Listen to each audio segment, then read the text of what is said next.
امام بخاری کے استاد پہلی روایت حمیدی کی ہے اور آخر میں احمد کی ہے. اس کے ضمن میں بہت کچھ کہا جا سکتا ہے، آپ نے سنا ہوگا، سنا جا سکتا ہے. حضرت دامت برکاتہم یعنی مولانا سلیم صاحب دامت برکاتہم نے بھی اس پر روشنی ڈالی ہے اپنے بخاری شریف کے ختم میں. بہرکیف تو حمیدی دو ہے، ایک حمیدی مکی ہیں اور دوسرے حمیدی اندلسی ہیں. حمیدی مکی کا نام ان کی جو کنیت ہے وہ ابو بکر اور نام ہے عبداللہ ابن زبیر اور ان کی سن وفات ہے 219 سن ہجری. ان کی مشہور کتاب ہے مسند الحمیدی.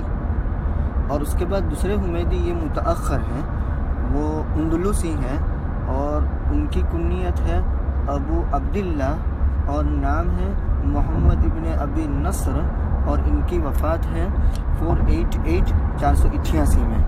تو حمیدی دو یاد رکھنے چاہیے، حماد ابن زید ابن درہم، حماد ابن زید ابن دینار. دو حماد بلکہ تین حماد یاد رکھنے چاہیے. حماد ابن سلیمان، تو حماد ابن سلیمان یہ امام ابو حنیفہ رحمہ اللہ تعالیٰ کے استاد ہیں. اور حماد ابن زید جن کی روایت بخاری شریف میں آتی ہے اور ایک جگہ پر حاشیے میں لکھا ہے کہ انہوں نے 70 نکاح کیے لیکن لم یولد لہو، ان کی کوئی اولاد نہیں ہوئی. اور اسی حاشیے میں یہ لکھا ہے کہ یہ ابدال کی علامات میں سے ایک علامت ہے. تو بہرکیف حماد ابن زید ان کا حدیث میں میلان زیادہ تھا، حدیث میں دلچسپی زیادہ تھی. اور حماد ابن سلمہ ابن دینار ان کی تصوف اور عبادت، محدث وہ بھی تھے لیکن ان کا میلان اور ان کی دلچسپی عبادات میں زیادہ تھی. جیسے عبداللہ ابن عمر رضی اللہ تعالیٰ عنہ اور عبداللہ ابن عمرو ابن العاص رضی اللہ تعالیٰ عنہ کے باب میں ہم کہہ سکتے ہیں. بہرکیف تو حماد ابن زید ابن دینار اور حماد درہم اور حماد ابن سلمہ ابن دینار، تو یہ ایک جملہ بنایا جاتا ہے کہ فضل الدینار علی درہم کفضل حماد ابن سلمہ علی حماد ابن زید. تو اس سے یہ ثابت ہوتا ہے کہ حماد ابن سلمہ یہ فضیلت والے ہیں حماد ابن زید کے مقابلے میں. بہرکیف کیونکہ وہاں دینار دادا میں آتے ہیں اور یہاں درہم آتے ہیں دادا میں. حماد ابن زید ابن درہم اور حماد ابن سلمہ ابن دینار، تو دو حماد یاد رکھنے چاہیے. اس کے بعد لبید دو یاد رکھنے چاہیے. لبید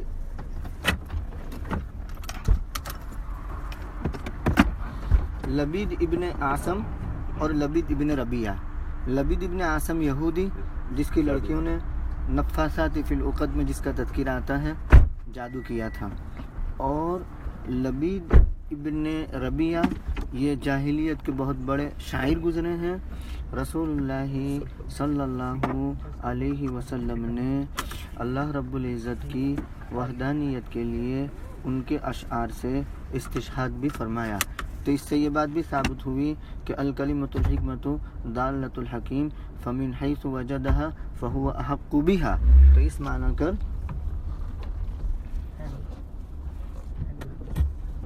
سبحان اللہ سخر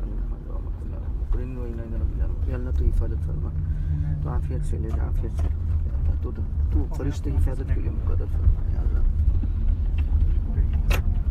تو لبید ابن ربیعہ نے لمبی عمر پائی. ایک قول یہ ہے کہ 140 سال، دوسرا قول یہ ہے کہ 154 سال اور تیسرا قول یہ ہے کہ 157 سال. تو جس وقت لبید ابن ربیعہ نے اپنی جاہلیت کے زمانے میں جو شعر کہا تو اس سے استشہاد آپ نے فرمایا اللہ یعنی اصدق کلمۃ قالها الشاعر لبید، یہ لبید ابن ربیعہ. اس نے یوں کہا کہ اللہ کل شیء ما خلا اللہ باطل، اللہ کل شیء ما خلا اللہ باطل وکل نعیم لا محالہ زائل، نعیمک فی الدنیا غرور وحسرہ وانت قریبا عن مقیلک راحل، وانت قریبا عن مقیلک راحل. ایک مرتبہ حضرت عمر بن الخطاب رضی اللہ تعالیٰ عنہ نے اپنے دور خلافت میں کسی کو ان کے پاس بھیجا زمانے جاہلیت کے کسی شعر کی تحقیق کے لیے، پوچھنے کے لیے.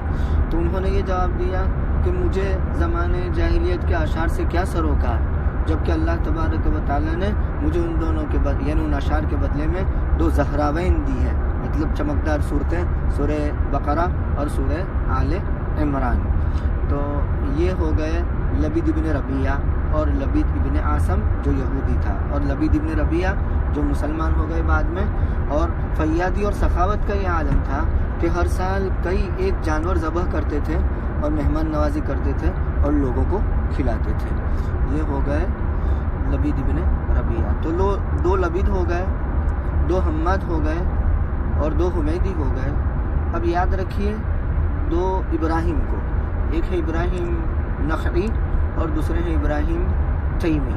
ان کا واقعہ بہت مشہور ہے.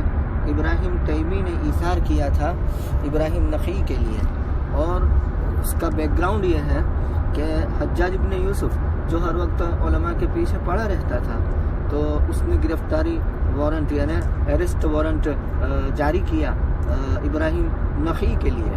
تو ان کا شرطی پہنچ گیا ابراہیم تیمی کے پاس. اب ابراہیم تیمی کو تو معلوم تھا کہ ابراہیم نخعی کی گرفتاری کے لیے آئے ہیں، لیکن ابراہیم تیمی نے اس کا اظہار نہیں کیا اور گرفتاری دے دی اور کہا کہ میں ہی ہوں ابراہیم. چنانچہ ان کو پکڑ کر کے لے گئے اور قید خانے میں ڈال دیا. اور وہ قید خانہ ایسا تھا کہ اس کی چھت نہیں تھی، تو چھت نہ ہونے کی وجہ سے بالکل ان کا حلیہ، ان کی شکل و صورت بدل گئی تھی. ان کی والدہ ماجدہ آئی دیکھنے کے لیے قید خانے میں، تو پہچانا تک نہیں یہ ابراہیم تیمی جنہوں نے ابراہیم نخعی اپنے دوست کے لیے قربانی دی. تو یہ ہوگا ابراہیم تیمی اور ابراہیم نخعی. اور دوسرے یاد رکھیے 2 سفیان ابن عیینہ اور سفیان ثوری. سفیان ابن عیینہ اور سفیان ثوری دونوں یہ معاصرین میں سے بھی ہیں، گو کہ سفیان ثوری متقدم ہے اور سفیان ابن عیینہ یہ متاخر ہیں، لیکن اساتذہ ان کے اور ان کے تلامذہ سب یکساں ہیں. تو بہرکیف سفیان ثوری کو یاد رکھیے 161 میں ان کی وفات ہے، اور سفیان ابن عیینہ کو یاد رکھیے وہ متاخر ہیں 198 میں ان کی وفات ہے.